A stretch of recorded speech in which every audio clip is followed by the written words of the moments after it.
Assalamualaikum warahmatullahi wabarakatuh. Salam sejahtera semuanya. Semoga teman-teman semua dalam keadaan sehat selalu ya. Nah, di video ini kita akan membahas dan mengupas tuntas mengenai kapal lancang kuning dari Riau. Sebelum itu, yuk kita bahas apa kapal itu sendiri. Nah, yuk kita bahas sejarah singkatnya. Nah, teman-teman, kapal sendiri adalah kendaraan pengangkut penumpang dan barang di laut ataupun sungai seperti halnya sampan atau perahu yang lebih kecil. Kapal biasanya cukup besar untuk membawa perahu kecil seperti sekoci. Secara kebiasaannya, kapal dapat membawa perahu, tetapi perahu tidak dapat membawa kapal. Ukuran sebenarnya di mana sebuah perahu disebut kapal selalu ditetapkan oleh undang-undang dan juga peraturan atau kebiasaan setempat. Kapal pertama kali muncul dalam bentuk perahu sekitar 10.000 tahun yang lalu, yaitu ketika masa Neolitikum. Kapal tersebut dapat bergerak di atas air, namun fungsinya terbatas hanya untuk memancing dan juga berburu. Robert Fulton dikenal sebagai penemu kapal laut uap komersial pertama di dunia. Berabad-abad, kapal digunakan untuk mengangkut penumpang dan barang sampai akhirnya, pada awal abad ke-20, ditemukan pesawat terbang yang mampu mengangkut barang dan penumpang dalam waktu singkat, maka kapal pun mendapatkan saingan yang berat.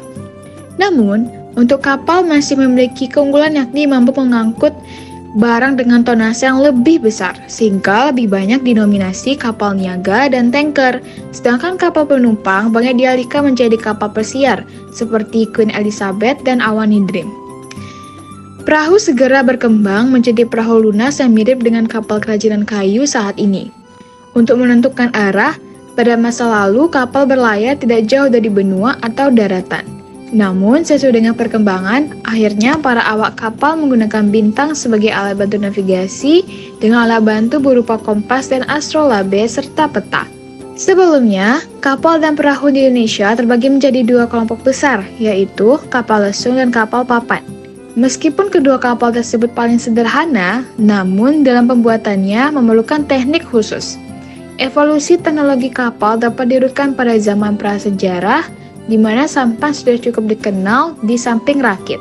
Lalu, bagaimana asal-usul disebutnya kapal lancang kuning? Nah, pada awalnya, dua kakak beradik sampai di sebuah pulau dan membuka wilayah baru di sana. Maka mereka berkeinginanlah untuk membuat sebuah lancang atau perahu. Dicarikan terlebih dahulu bahan kayu untuk jadikan perahu, dan didapatkan pohon yang dimana batang kayu tersebut berwarna kuning, dimana pohon tersebut disebut juga dengan pohon keledang. Dan hanya ada pada pulau tersebut pohon itu ada. Selanjutnya, dibangunlah perahu yang dihajatkan oleh kedua putra sultan.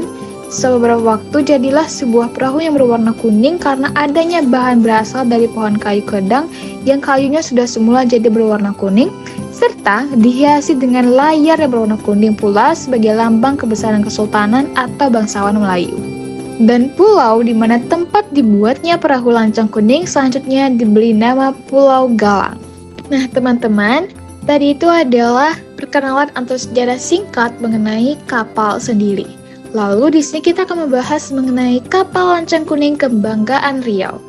Nah, lancang itu sendiri biasanya berfungsi sebagai alat angkutan dengan menjalani trayek yang tidak terlalu jauh. Lancang juga bisa digunakan sebagai perahu perang. Jika digunakan sebagai perahu perang, maka setiap lancang diperlengkapi dengan meriam dan apilan. Fungsi perahu lancang ini dalam peperangan adalah sebagai penyerang gerak cepat atau sebagai kapal pengintai. Lancang juga digunakan dalam upacara kenaikan raja-raja. Nah, teman-teman semua, sekian video mengenai kapal lancang kuning ini. Izinkan saya menutup dengan pantun. Sungguh manis buahku ini, buah dimakan dengan cepat. Berakhir sudah video kali ini, semoga bisa memberi manfaat. Wassalamualaikum warahmatullahi wabarakatuh.